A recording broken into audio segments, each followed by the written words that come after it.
Start my recording. So I'd like to say good evening to everyone and welcome to an introduction to BodyKey. My name's Donna Van Trier and I'm the Acting Training Manager of Amway Australia and New Zealand.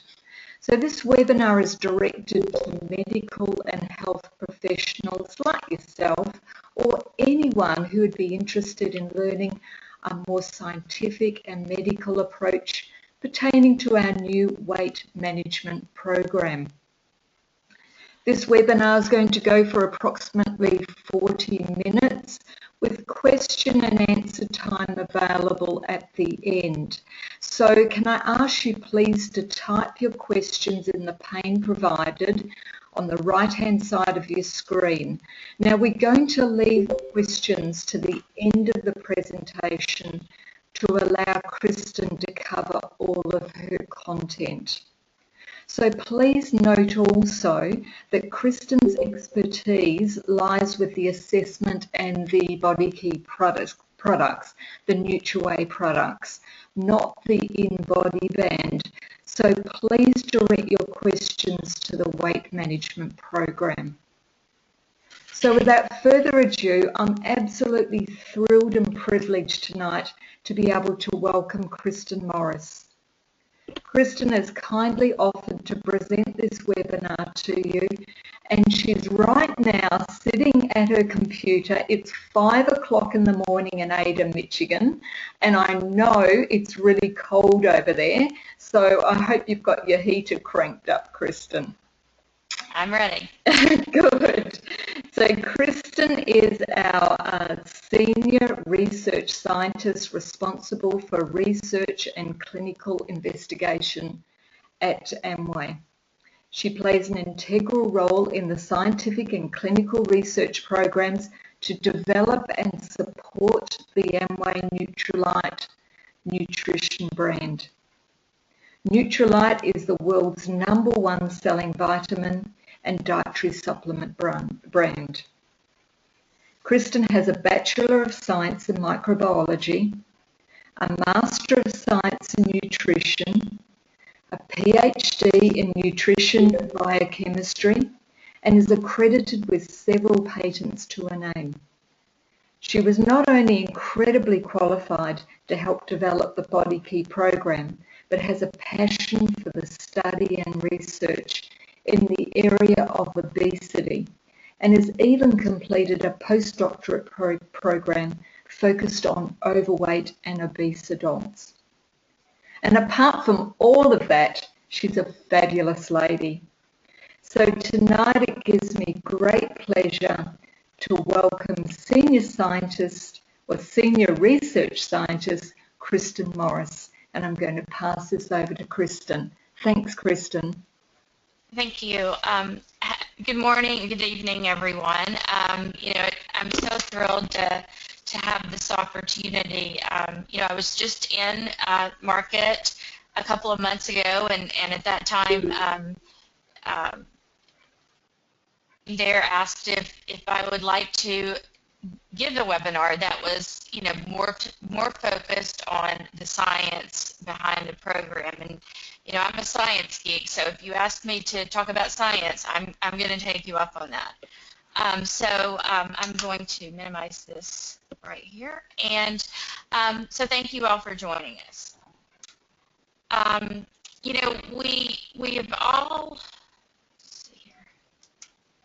We all came here tonight to talk about weight management.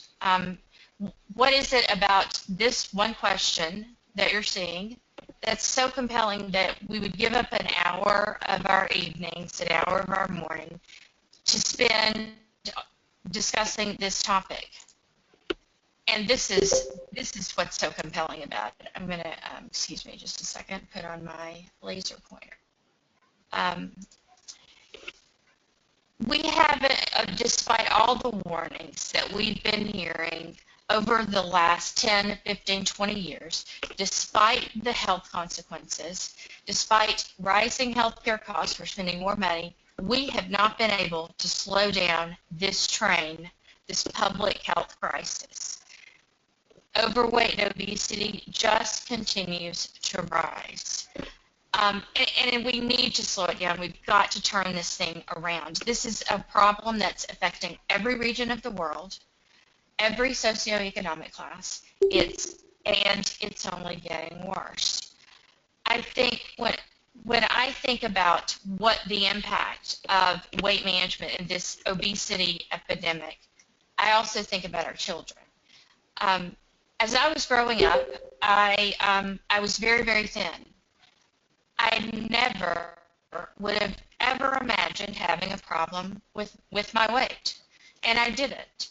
I didn't while I was a child, all growing up, but around my mid-30s, there it was. I was struggling with my weight, and my metabolism isn't working.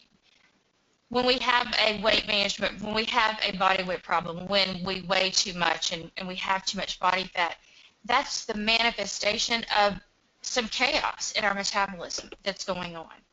And so for me, that was more of a midlife event. Of course, it had been building all along. The real concern and the real reason we want to intervene, beyond just our own health, is that our children now are experiencing the same rises in overweight and obesity that we are. So while I may have been 35, you may have been 35, 40, 50, 1 in 4 children in Australia is classified, under the age of 5, is classified as overweight or obese. So their metabolism is the same sort of chaotic state as 30, 40, and 50-year-old men and women. And they're still growing, and their brains are still growing. And we need to do something for ourselves, work on our own health, so we can stop them from going through what we're going through. Excuse me a second. And we got here very permissively on our part. We sort of conspired with our environment against our own health interests. We all, most of us now work in, nice offices. We get up in the morning, we go to the office, and then we sit a lot. We don't, we have people who will literally bring our food to us at our front door and bring a lot of food. We've eaten really sweet, yummy foods, really fatty, tasty foods over a period of time, over 20, 30 years. So we really were part of we were really part of getting ourselves here. We had a real role in this, and now we're seeing the consequences. So little metabolic insults that were occurring during this period of time when we were having all those fun, yummy foods and not exercising and, having these really hectic lives, one insult in one metabolic pathway influenced another. Maybe at the beginning of its development, it was okay. You could compensate for that in one way or another, and the body was fine. But over this period of time, while we've been having this really yummy food and being really sloth-like and stressed out, one insult became another insult. And insult after insult in our metabolism occurred. And those insults became greater and of more magnitude and more detrimental. So when we look in the mirror in the mornings now and we realize that we're overweight, we're really seeing a reflection of this metabolic chaos we're experiencing. And we have to turn that around. It was easy to get to this point. We didn't really have to do anything but respond to our environment. All the food, we've got all food available. We can exercise if we want, but maybe we're too tired. It was really not a problem to get us here. We just played along with our environment. But it's going to be much more difficult to turn this around. It should be, on the face of it, almost simple. Burn more calories than we consume. A calorie is a calorie is a calorie, right? From a thermodynamic perspective, a calorie is the amount of energy it takes to raise 1 gram of water 1 degree Celsius. That's it.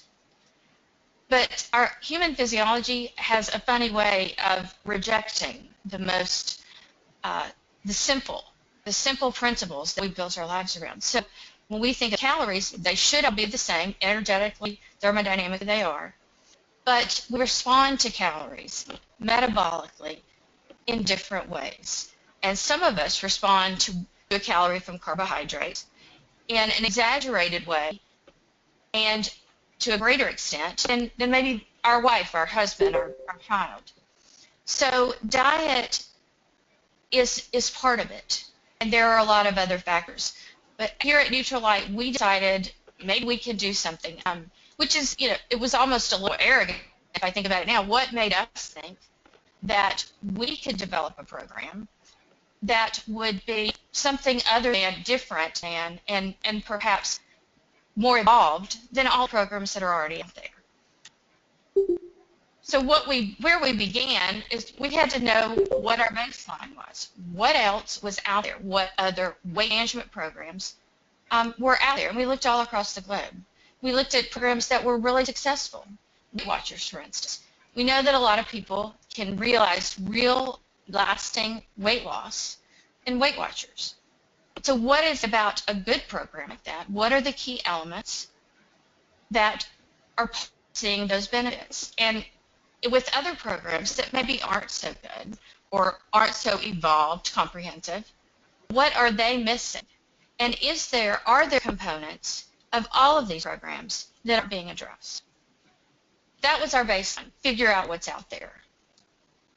So we found through the literature and in talking to sociologists and psychologists and physiologists beyond the walls of Nutrilite, we identified the things that individuals are looking for. Because when we go to look for a program to help us manage our weight, we choose a program based on how we feel that it's our needs. People across the board want a weight management program that fits into their lifestyle. It has to be convenient. It can't be this really elaborate diet requiring exotic food and novel preparation methods, because that just complicates things. It's got to be regular foods. It's got to be things that we're familiar with, and that, if necessary, we can throw into a piece of plasticware, a container, and take it to work with us, and it's easy. But it also needs to be something that we can sustain. We have to be able to stay on the program. It has to be easy enough to become part of our life, part of our daily habits. It has to become our diet, not just our weight loss diet. And we have, as human beings, a desire to know how we're doing. We want to know, and we want to be able to watch and monitor our progress. That helps us. People want to be able to say, I did well here, I need to compensate here, or I'm just doing great, I'm on path. So we have to be able to track those habits. And one of the key ways we do that now, obviously, are our smartphones. Trackers that we can wear and that will measure a lot of different things for us that have to do with weight management.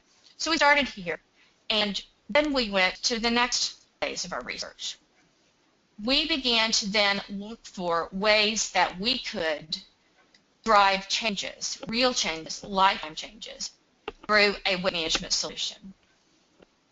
And in doing so, we have looked at clinical literature. We didn't look at fad diets or whatever Gwyneth Paltrow may be eating this week or not eating. We looked for clinical data, and we looked for the drivers of weight gain to understand how we could influence those. We needed to understand where we were. And that's sort of a theme of our program, know where you're starting from. So that's where we started from. And BodyKey is a weight management solution. It's holistic, as we'll see, because it covers the entire being of ourselves. It's not just a product that we're introducing to say, this is your new product, and it's for weight management, and it's a one-off. It's holistic. It discusses behaviors and patterns, and it's personalized. This program, uses a novel algorithm, and we've developed a questionnaire based on validated tools that others are using in the field of psychology and sociology and physiology. And we've incorporated things that we know are valid and we know that we can establish clinical relevance for. So we develop a questionnaire with all of these tools, and you determine what comes out of the algorithm. We ask you questions about family history and how much you exercise and how you feel, what you're telling yourself. And those things are going to be different across the board.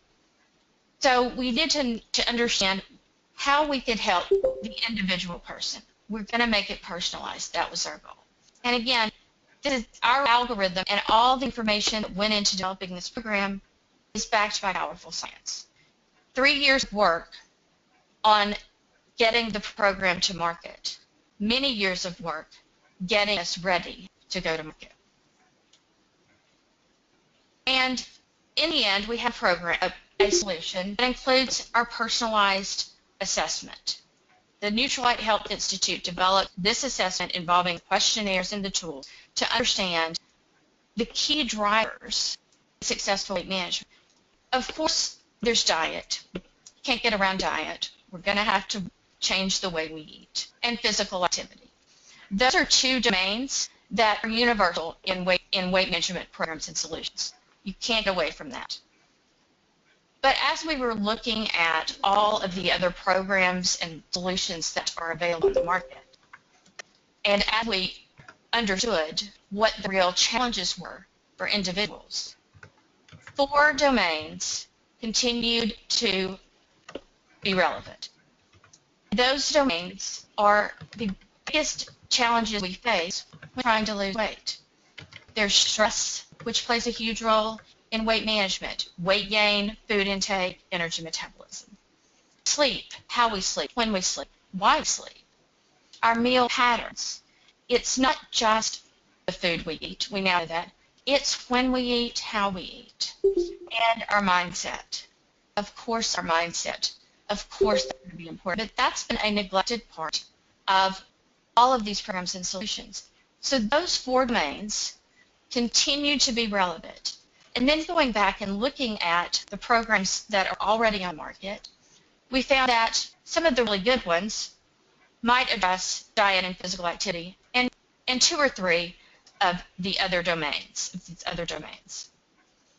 And as we fell progressively down the scale of weight management programs to some that weren't so good, perhaps there was only one of these domains addressed. So our approach then was to go beyond what's already available, to be more comprehensive.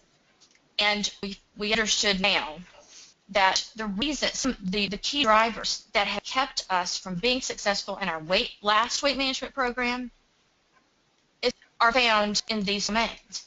So as we've gotten frustrated in the past trying to stick to a plan and realize real lasting weight management, we were all struggling with the same facets of our personality and our lives and our behaviors.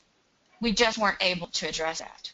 Because if we don't know where we're starting, if we don't understand where we're starting, what our physiology may or may not be like, we can't develop a path that will get us to where we want to be. So these are the facets that we really focused on. And we'll begin then by talking about diet. Of course, we can go back to that one of the first slides. You have to burn more energy than you consume. But again, there's no one-size-fits-all diet plan. Some of us, I include myself in this, are somewhat more sensitive to carbohydrates, especially refined carbohydrates. And as part of the diet assessment, the questionnaire, that's one of the things that we try to pull out. Based on your risk factor, based on your lifestyle, does it seem that you might be an individual who's more sensitive to carbohydrates, giving you a greater likelihood of becoming insulin resistant and developing type 2 diabetes? And if that is determination for you, you're going to be recommended a reduced carbohydrate eating strategy. And this isn't carbohydrate elimination or even extreme restriction. We're actually moving carbohydrate to the level that it was found in our diets before the middle of the 1980s, when we saw this huge uptick in body weight and in energy intake. And so then we go back to as little as 30% of our total daily energy is carbohydrate, and really stressing that we need most of that to come from the carbohydrates in fruits and vegetables and grain products, which is not to say that we can't also find value in some of the sugars. But sugars have become an overwhelming burden to our physiology. So we continue to stress reducing intake of added sugars. And giving up a regular soft drink for me has been a huge win, because I like a regular Coke. But that is adding, those types of sugar-sweetened beverages are just perpetuating the chaos, the chaotic state that our metabolism is already in. So as part of this program, we suggest that you have a level of glucose and sugars in your diet to get your brain going and to replenish the glycogen in your body. You know, our brains work best on glucose. They'll use other energy substrates to keep themselves going, but glucose is what they prefer. And so having some sugar in your diet is okay, but it doesn't need to be excessive. We want to fuel our brain, and we want to make sure that the next time we go to exercise, we don't tire within the first 15 or 20 minutes because we haven't replenished our glycogen stores. So there is a role for a small amount, a modest amount of sugar in our diet. And this program, this eating strategy, works really well for individuals who are pre-diabetic or who have diabetes. It's very effective in reducing your triglyceride levels and improving the way your body metabolizes glucose.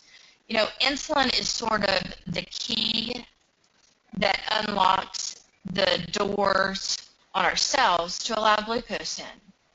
And over these years when we've been throwing our bodies into this chaos, we weren't able to call out to insulin to open the doors. So the glucose is just staying in our system, and we're developing hyperglycemia, or at least fasting hypertriglyceridemia. This plan to reduce your carbohydrate intake to as little as 30%, although you could go as high as 40%, improves that process. It allows the insulin to hear the glucose again, telling it, I need to get in the cells. So we respond very well to this in terms of risk reduction and body weight improvement if we're very sensitive to carbohydrates. On the other hand, if our algorithm determines that you're not really at risk for insulin resistance and diabetes, then you'll get a recommendation for a low-fat eating strategy. A low-fat eating strategy is very, very effective in producing weight loss and reducing cardiovascular risk in most people. So there's no reason to deviate from what we know works unless we can assign a physiological relevance to why we want to deviate. And thus we have the two diets. One diet is not going to fit all. One of these diets may be more efficacious for you. And that's where we start. That's our baseline. Now, I'll tell you, when I was growing up, around the age of 8 to 10, my daddy first started having problems with his glucose. Wait. And he went to his doctor, and he came back with this really nice placemat, paper placemat, for a low-fat, low-calorie diet, similar to this. And that placemat with the food preparation suggestions and the meal plans sort of became our Bible that my mother cooked by, because we were trying to get my daddy healthy. It didn't work for my daddy. But it didn't work for a reason. There was, over some period of time, the placemat was no longer in the kitchen for my mother to follow. It wasn't in the dining room either. Nobody seemed to know where it was. Several months or weeks later, we found the little placemat for my daddy's diet on top of the refrigerator. Nobody goes to the top of the refrigerator when they're looking for reading material. So it was out of sight, out of mind. So it didn't work for my daddy because he put the plan that was going to lead him to weight management success up on top of the refrigerator and wasn't following it. And that's really the crux of the matter. For any weight loss plan to work, you have to be compliant. You have to follow the plan. So don't put your weight management goals and the tools that will help you be successful, don't put them on top of the refrigerator because nobody's going to look up there for them, and you'll forget about them.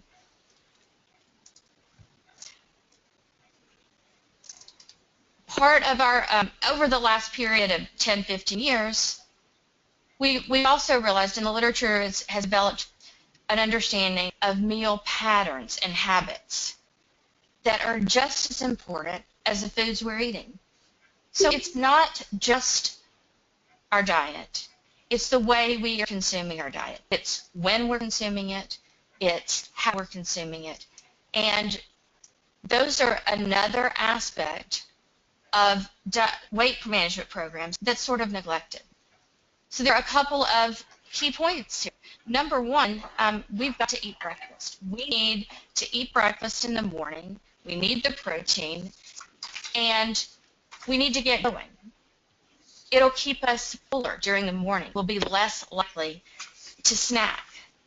And in addition to that protein, you've just gotten out of bed. You're still a little groggy. Have some carbohydrate. Our bodies are best able to metabolize glucose in the mornings, and glucose tolerance and insulin sensitivity then decline throughout the day. So if we're going to have a breakfast and we're going to have some carbohydrates, our bodies are going to know what to do with it. We also want to be able to use our breakfast, our first meal, as a strategy for delaying our next meal, keeping us from snacking, because that necessarily is going to impact our energy intake. We also recommend that we change the distribution pattern for our meals. Let's not wait until the last meal of the day when our glucose tolerance and our insulin sensitivity has waned from where it was in the morning. Let's not let that be our largest meal. Let's push that meal to either breakfast or lunch.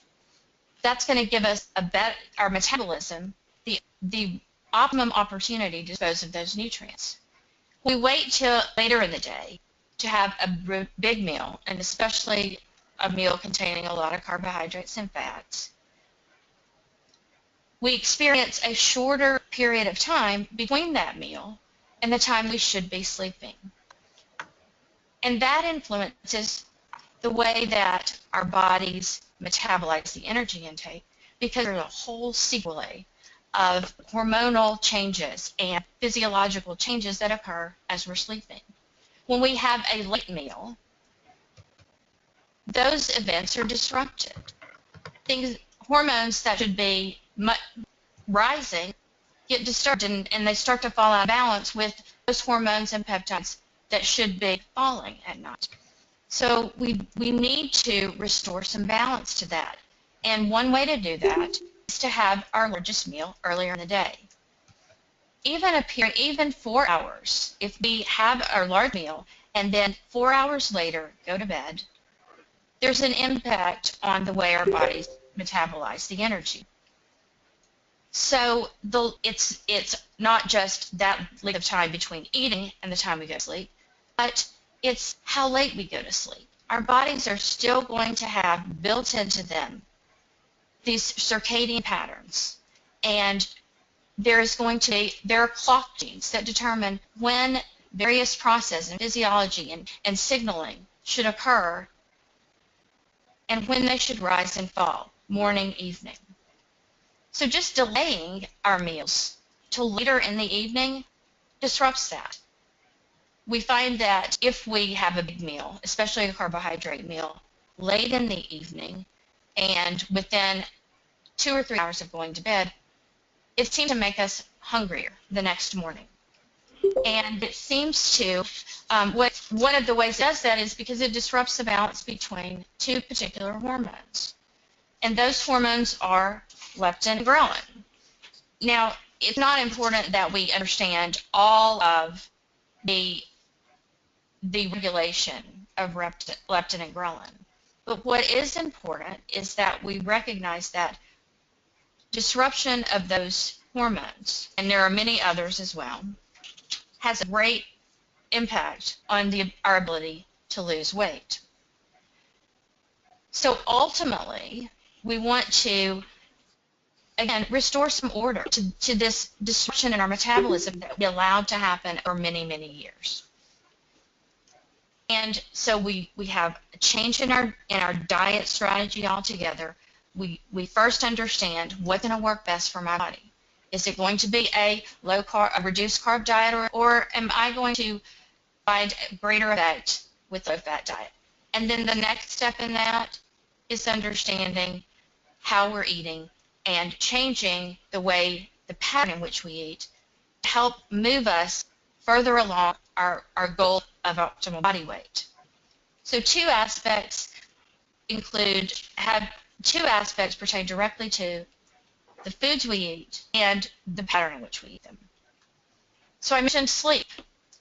And sleep, it can be a real wrinkle in controlling our physiological response. At least 25% of us are experiencing chronic sleep deprivation and insufficient sleep.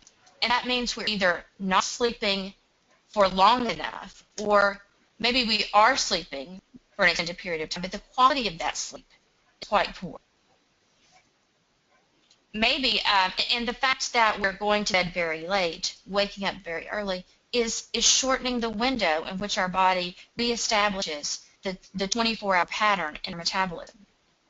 Insufficient sleep and poor sleep quality have direct relationships between the energy we consume. Sleeping is part of our energy balance system. We recommend 7 to 9 hours of sleep, and that's based on a comprehensive analysis of the literature in sleep medicine. Insufficient sleep, poor sleep quality, or reduced duration undermines and sabotages our ability to actually manage our weight. We find that people who are sleeping too little or not having good quality sleep are at greater risk for obesity, type 2 diabetes, cardiovascular disease, all the metabolic syndrome conditions. And there's also a direct relationship with our diet quality. Short sleepers tend to consume lower proportions of fruits and vegetables. They have irregular meal patterns, going back to our last domain. And they snack more.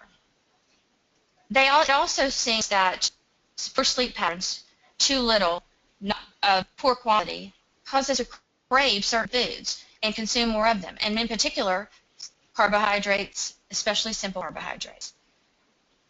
So we can think about what it is that's causing that. And one of the drivers associated with poor sleep and obesity, one of the things that drives our weight gain is simply that we have more opportunity to eat. There's more time of day when we're awake, and so we have more opportunity to eat.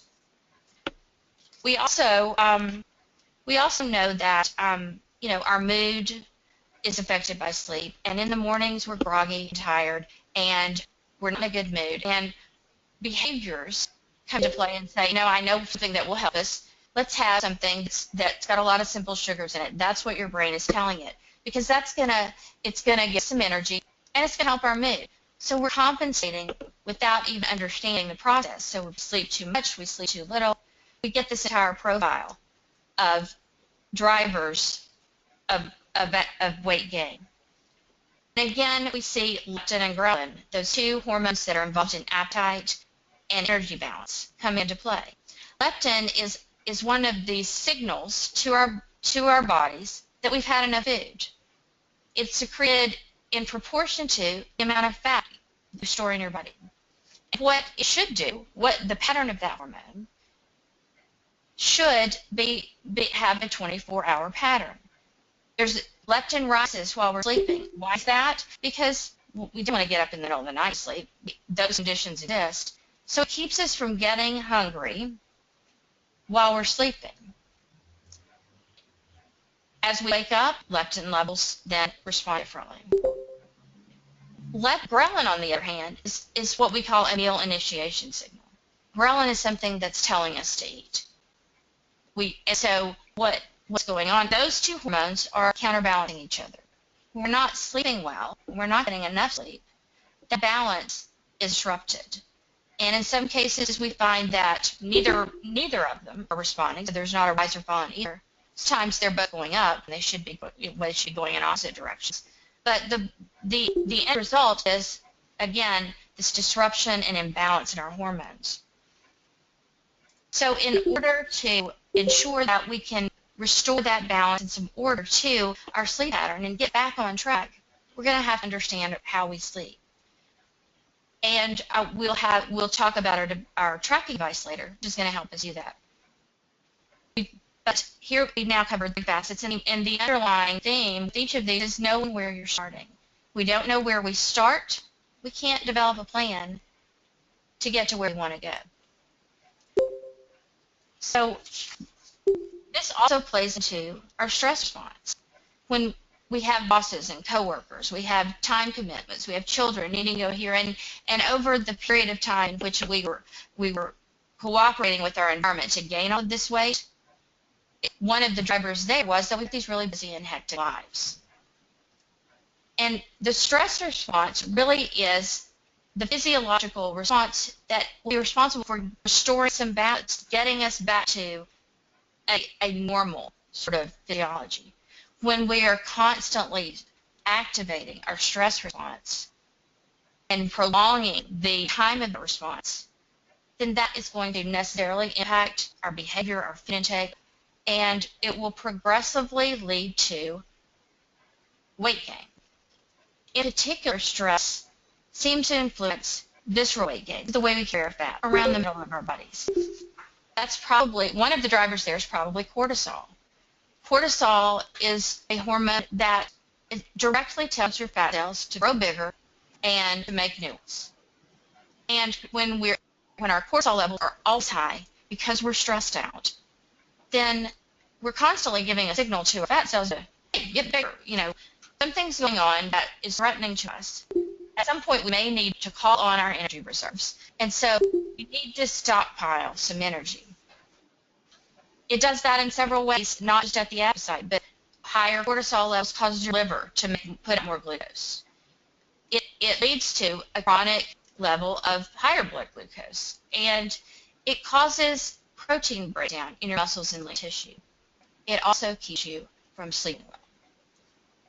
So as we think of all these factors, I hope you can see that there's this orchestration between the way we eat, the pattern in which we eat, whether or not we're sleeping, and the stress in our lives that is playing into our overweight and obesity epidemic.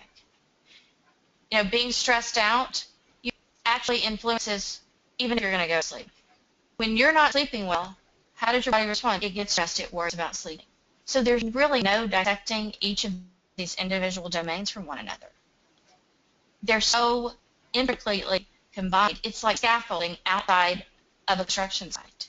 You can't disentangle them. They do influence each domain in different ways, and they're cooperative. if we start fixing one, then we're going to see changes in the others.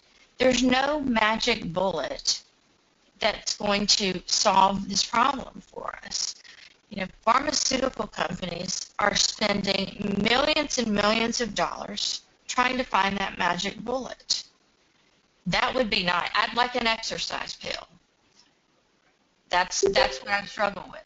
But there's not going to be an exercise pill. There's not going to be something that we take that just suddenly gets us back to a healthy weight and normal metabolism. We're going to have to work at it. So again, we're playing into, or we're trying to influence all of the things that got us to this point.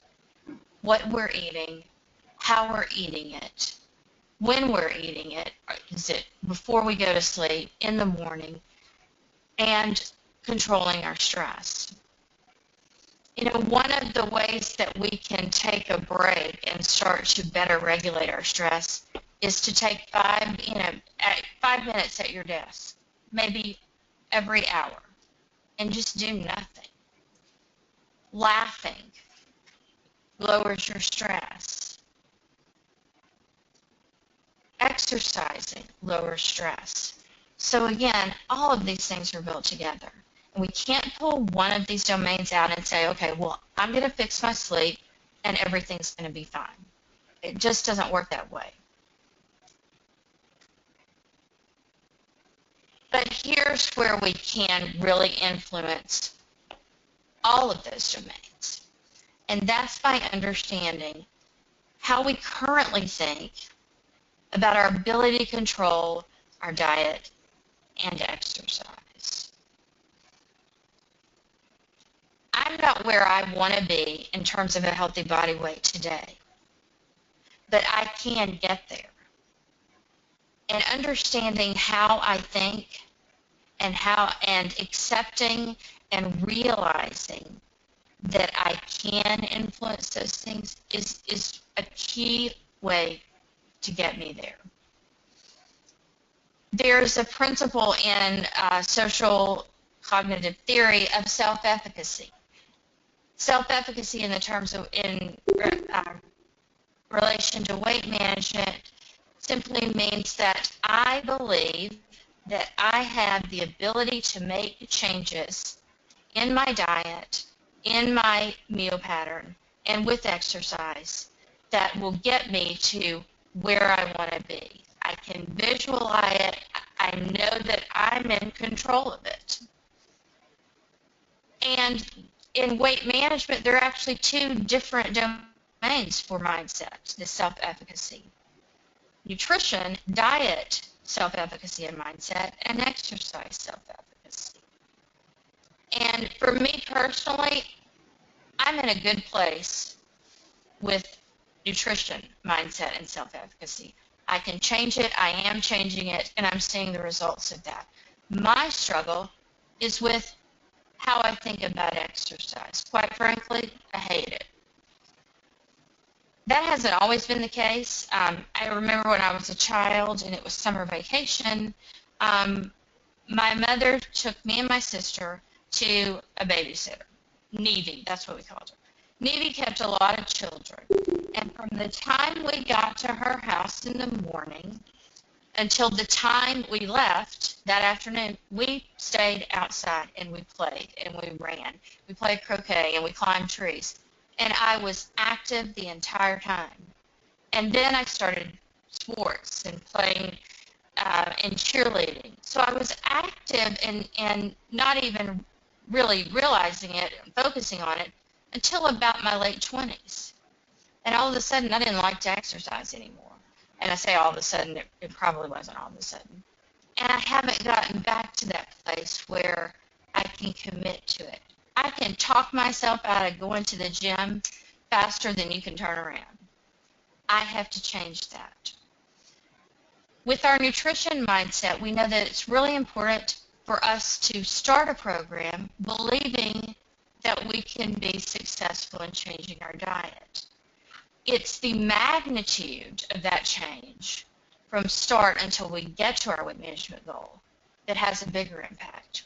With exercise, where our baseline is when we start a program doesn't seem to impact our weight management, our weight loss. But changing that, the magnitude of the change over time, is a real driver. I have to get to a higher level of exercise mindset. The exercise that we'll recommend, and with all of these changes, we're talking about small changes at the beginning. Commit to a small change and a win on the first day. Commit to just general movement. Moving 5 minutes every half hour. Moving on a treadmill. If we have one in our office that we can use. So it's small changes because those small changes are easier to make habits. And there are other ways that we can improve upon our exercise mindset. We can get social support. We can go work out with our friends. And all of these social factors and psychological factors are going to help us.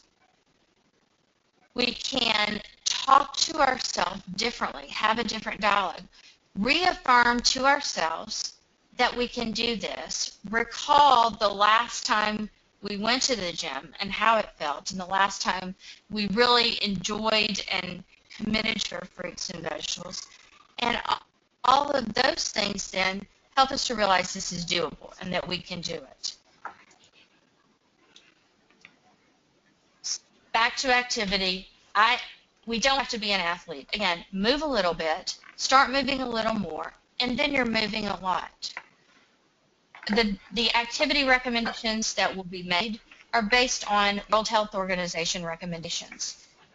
It's about moving and having some high-impact exercise, half an hour a week. But you don't have to start out half an hour every day for a week. Start with something that you can do. Start with just walking more, parking further from the building. Take an opportunity to move. Park away from the building so that you walk. Take the stairs. And then move to a more aggressive plan. Start by 5,000 steps and then continue to move up. When we go into any program with the thought that we're going to change everything today, we can do it, get frustrated really easily. And that sets us back because we'll get tired really easily. So make some small changes in each of these. Celebrate your wins. Remind yourself that we were able to do these things. And now all of these domains are in one or the other, connected to one another. And when we can restore some balance to each of them, the balance that we've restored to each of them becomes much greater when we put them all together.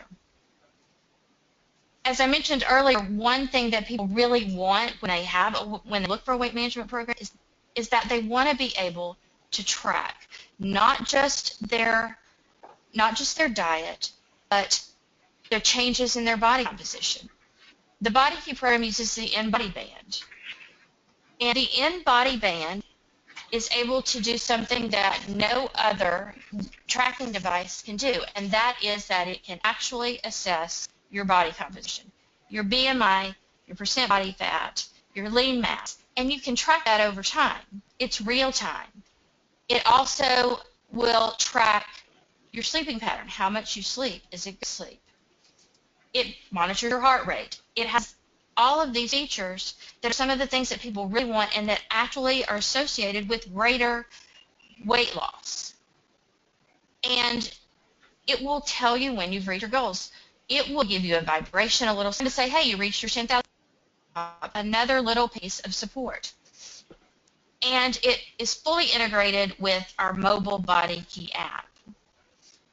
So the BodyKey app then takes all of that data that's collected and it synthesizes it and it makes it easy for you to understand.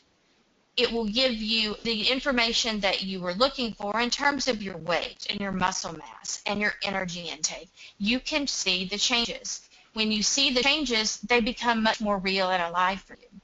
You'll get some meal and physical activity advice based on what the tracking device is seeing. And there's a database of more than 6,000 foods. You'll get some suggested meal plans, all just suggestions and recommendations and support that will move you further along this path of yours. And one of the interesting things this year, and I'm not sure I'm entirely comfortable with it, is the fact that you can set up competition among your friends through the tracker and the app. You can see how many steps your friend has walked, and then you can support them. I don't know if I want everybody to know the days I'm not walking, but it's there for us, and it will help us be more successful. It's the feature that allows it to do this. One of the features is that it uses an improved and more sensitive algorithm for determining your body composition by bioelectrical impedance. So it is different from anything else on the market. And it is going to be something that you can use and track with. It will give you a feeling of control. And as I said at the beginning, this is not all about products. It's a solution, but products are really important. And meal replacement shakes become part of our program, and that's because weight loss has been clinically demonstrated to be more effective, more sustainable when meal replacements are included in an energy-restricted diet. It controls your portions, it helps you to have a convenient way to eat well, and it reduces your energy intake. We have completely reformulated our meal replacement. It's the best tasting meal replacement shake that's available, and is in fact the #1 meal replacement shake that doesn't contain any artificial colors, sweeteners, preservatives. It has the right balance of protein, fiber, vitamins, and minerals. It has a little bit of added sugar. It gives you that energy you need, but it does so in the context of all of the other changes that we want to see. As part of just helping you understand, we've included in some of the materials a comparison to other products on the market. So it's reformulated to help support body weight in a better way. It has less sugar. It does have carbohydrates, and it has a level of energy that's supportive of weight management. You can use it with water, you can use it with skim milk, you can use it with almond milk. It's about making it something that you want to have. It comes as part of the Jumpstart Kit. When we start the program, we give you some other products that can become and part of your program and support your weight loss. We have the Positron bar. You can get 22 grams of protein in a Positron bar, and you can do that by taking one bar and splitting it and having it twice a day if you need, or you can just have it once a day. We're going to support the lean muscle mass. We have our protein powder, which contains all of the essential proteins that our body can't synthesize. Because as part of weight loss, our physiology is such that we're going to lose muscle mass. Even if we're exercising, we're going to lose some muscle mass. So having the extra protein not only helps us to feel full and drive better satiety and keep us from eating more, but it helps us to retain as much as possible our lean mass.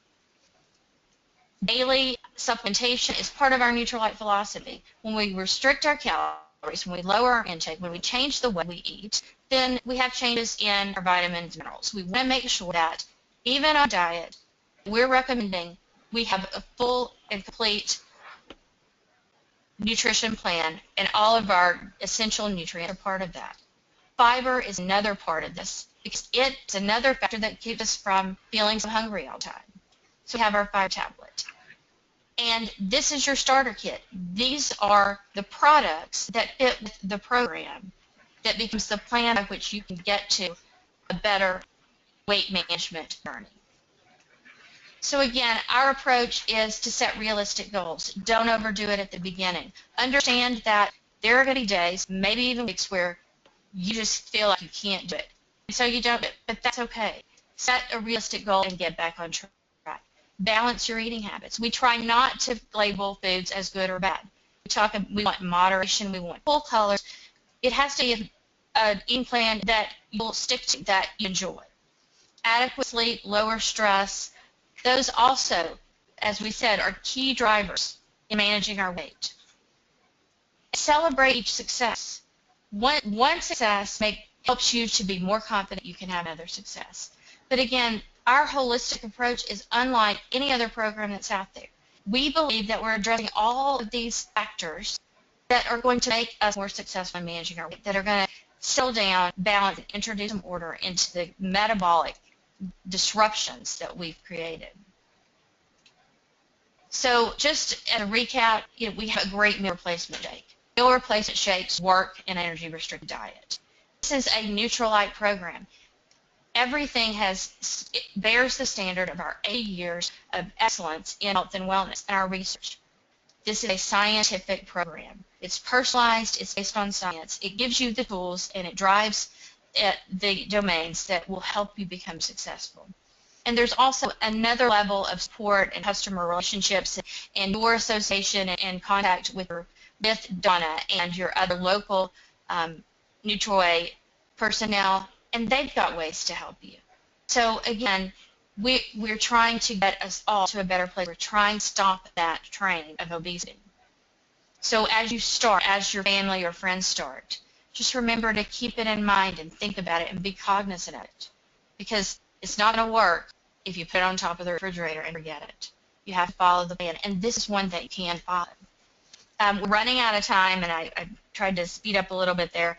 I could literally talk about this for hours and give you more information than you probably would ever want to know. But I'm going to try to stop myself from going further tonight and give us a few minutes to take some questions. Donna, I see that I ran over. I'm really sorry. Well, we're absolutely thrilled we ran over because it's a treat to have us have you on the line talking to us, Kristen. So I'm sure that everyone really enjoyed your presentation, as I did. But yes, we do have a couple of questions here, and I'm just going to get to them. Alice actually asked quite an interesting question here that you might be able to answer for us. How does the algorithm and the questionnaire compare to the DNA sampling that's used in the US and Europe? Do you know that, Kristen? Well, that's a really good question, and they're entirely different. The genetic test is looks for sequences in your DNA, and based on what it sees, in literature there are different patterns of gene expression and DNA sequence that are associated with being more or less able to control your weight. It's not it has a behavioral input. So it's very specific to what does a particular gene sequence tell us about the way your body, the efficacy that you experience. The algorithm, again, is holistic, and it covers all of the behavioral and social and the physiological aspects, things that a genetic test simply can't tell us. That doesn't mean there isn't value to the genetic test. We just feel as though moving forward, having a more holistic tool will give us a greater likelihood of success. So the genetic test is one tool. The program, the assessment, is another tool, and it covers domains that simply can't be detected, can't be assessed, or even appreciated in genetic tests. They're both valid tools. Oh, that's terrific. Thanks very much for clearing that up, because I know a lot of people will be talking about that. Look, we've also had some questions regarding meal plans, and especially vegetarian meal plans, but I just want to let everyone know that we are working on meal plans to address, vegetarian food, and this is going to be resolved really soon. So I know that Katarina is working on a recipe book, and there will be a lot of recipes in that recipe book. So this is a work in progress. So keep posted on that. And actually, I provide some protein recipes using all plant protein. Oh, fantastic! Excellent. Okay, great. Now, another question here, and I thought this was interesting because I'd like to know this too. What's the best time to sleep, and how much sleep should we normally have? That is a really interesting question. We recommend, and the Australian Sleep Medicine Foundation recommends 7 to 9 hours of sleep per night. That duration is associated with fewer adverse health effects.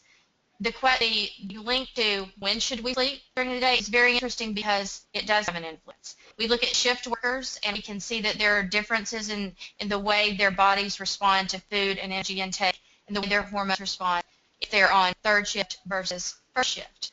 So there's a lot about sleep that we don't know, we don't understand yet. I think regardless of your your occupational pattern, whether you're a morning worker, a early morning, a first shift worker, or an evening shift worker. Be cognizant and be mindful of what you're eating and how you're eating and whether or not you're getting enough physical activity. So cognizance of that is really important, and that applies regardless of whether you're sleeping day or night. The shift worker and the shift worker research is very interesting. It was very interesting for me to see that, but it's still very early in its maturity. But again, be cognizant and have a plan. And if you put a plan to paper or in your computer, if you have a way to reflect on it, regardless of when you're sleeping, then you have something to go back to. You can't get to where you're going if you don't have a plan. So I think cognizance is a big part of that, at least until we flesh out all of these nuances in sleep medicine, and that won't happen in my lifetime. Sure. Thank you. And also Alice asks, what's the recommended age that someone can start using the meal replacement shakes? And I know a lot of people will ask this question too. Right, and it is a good question. The meal replacement shakes can be used by adults. It's not really intended to be something, a product that's used for children. However, if you have a child, a young child, a teenager, and weight management is a part of their current state, if they're on a plan to reduce body weight, then ask your pediatrician to give them the nutrient profile and tell them what you know about it. It's quite likely that in an energy restricted diet, because we've formulated it to cover the nutrient needs the nutrients you would get in a single meal, it's quite likely that a pediatrician would say, yes, that's appropriate for one meal of the day. But again, your individual physician is going to understand your physiology, and in the case of children, pregnant women, people with active diseases, we always want you to check with your physician first. But it is a safe product. It is, again, it covers your nutrient needs, the nutrients you would get in one meal a day. So it's not replacing all your nutrient intake. It's just accounting for what you would get in a normal meal. Sure. I think you might have answered James's question too about a friend of his who's got type 2 diabetes. So is BodyKey safe for them, or should they really consult their GP first? Well, is it safe? This is a very well developed program, and a lot of considerations went into it, and we believe that there isn't anything harmful about it. But again, I don't know all there is to know about physiology in any way, shape, or form. But your physician, your friend's physician, your friend that's a diabetic, can look back at his history and how he's improved or not improved. And we'd rather he do that than first. I see James is now saying he's nearly 200 kg. Clearly, he will need to reduce energy intake. The meal replacement shake is a great way to control your energy. But let's just make sure that he doesn't have some sort of gastrointestinal issue, something that keeps him from absorbing nutrients, doesn't have a reduced gastrointestinal tract. Let's have the physician weigh in on that. Right. It is a safe like product. celiacs? Celiac, is one case of that. That's exactly right, and we want to make sure that in all of those conditions, the physician weighs in. Sure. We want to make sure, we do, our all plant protein does include wheat, so it isn't appropriate for people with celiac. We're working on the next generation of protein right now to address that. But these are things that your doctor will know, and I wouldn't be comfortable giving blanket statements about disease states. Sure, sure. We've had a few questions to ask about meal plans and diet charts and things like that. But we are working on a recipe book, and there's also on the assessment as well. There's meal recommendations as well. That's correct. Yes. Now, a few other questions, and then we'll call it quits because you must be absolutely exhausted. Rebecca says, we are too. I'm interested to know how many families go with BodyKey. Busy parents don't want to be preparing 2 lots of meals, one for adults, one for kids. So interested in your feedback on this. Well, I can't give you any numbers about, because I just simply don't know anything about the demographics of who's using our product. Yes. But what I can tell you is that children model what they see in their parents. And looking at the psychology and the sociology literature, one parent changes their behavior, changes their diet, adopts a healthier way of living, the rest of the family typically comes along. So if the mother is cooking the food, if she's the one that is making these changes when she buys groceries, then the children are going to go right along with it. And that's a really important thing to keep in mind. When we think about the children that we're impacting, they're going to model our behavior, good and bad. Sure. If we're eating healthy foods, they're going to eat healthy foods. So modeling our behavior to our children is going to be a key driver for improving their health. And that's because they're learning and growing. They have to look to us to do that. Totally agree. I love James's comment here. The plain all-plant protein is great in scrambled eggs or omelets. There you go. Oh, didn't know that. I actually put in my meal replacement shake. So just to give me more protein and keep me fuller longer. Yeah. And we've had a question about how much. How do we know how many calories we have to take an individual? Well, when you put your assessment into your InBody band, that tells you, doesn't it? It does, and that brings up a really a subtle point, and that is everybody is going to have different requirements for energy intake, depending on what you weigh now, depending on what your current intake is. So energy needs vary, and because we have the tool, because we have a way of assessing our body composition and how much food we're eating, we're getting better information about that, and we're better able to sort of control and have some influence over. So the band is great for that. Sure.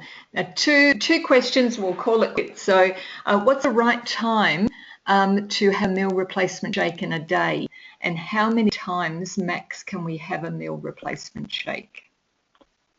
Those are very good questions. Let's start with how many times. Meal replacement plans, diets that incorporate meal replacement plans, are most effective in inducing meaningful weight loss when they replace 2 meals a day. Right. But 1 meal a day also works because it helps you control your calories. Right now, I'm having 1 a day, and I have mine in the evening. That's my preference. Sure. It's late in the day. I add some all-plant protein to it, and it gets me to a level of comfort, feeling, satisfaction, satiation that keeps me from eating more when I go to bed, or eating any more before bed. But a meal replacement shake is great at any time. And So there's no best time. 2 will have greater impact on your body weight than 1. But another thing that you may want to consider as you work towards weight maintenance is mixing the meal replacement shake with water, and then that is a snack. So there are different ways to use meal replacement shake. If you're starting out and you really want to see an impact on your body weight, having it is great. Having it for 1 meal a day is also great. Right. But have it when you want it. You need to have your shake. You need to eat your foods that it works for you. Okay. And last question, is there a minimum age for those to use the system and the products?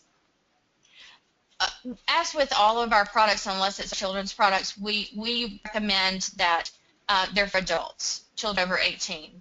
But again, going back to an earlier question, if a child is counseled to actively reduce their body weight and they're given a strategy for doing that, talking to that child doctor and showing them the meal replacement shake and may be a good way to use that in a child's diet. It will certainly control calories. It will certainly meet nutrient needs, but we want a child doctor to tell us that. So anyone under the age of 18, let's talk to our doctor first. Okay, that's great recommendation. So anyone that we haven't answered their question, I'll go through the questions again at the end of the session and pass it over to our naturopath, and she'll get in contact with you and answer any questions that we might not have picked up. But Kristen, thank you so much for taking the time to do this webinar for us. You know, getting up so early, and I don't think everyone appreciates the time that you actually got up this morning at the crack of dawn, way before then. So we really appreciate it, Kristen, and on behalf of all of us over here, a very big thank you. And everyone's saying how informative it was. We're getting some great feedback there. Well, thank you all. Webinars are a little different than being in person in front of you, so I struggle a little bit more while I'm doing a webinar because, I'm doing this so that you'll be engaged, so that you get what you need, and it's hard for me to tell that if I can't see your faces. So yeah. We'll do this again, and if you want to press the office there to bring me back, just tell them we got to have more Kristen. Oh, most definitely, yes. Everyone will say that. And in person, Kristen, we need you back here in Australia. Okay, thanks again, everyone. Send your questions in, Donna and the naturopaths. In some cases, they may ask my opinion on it, and I'm always happy to help. Oh, thank you so much. And on behalf of all of us here in Australia, a very big thank you. Okay, thanks a lot, Donna. Good night, everybody. Goodbye. Good night, everyone. Bye.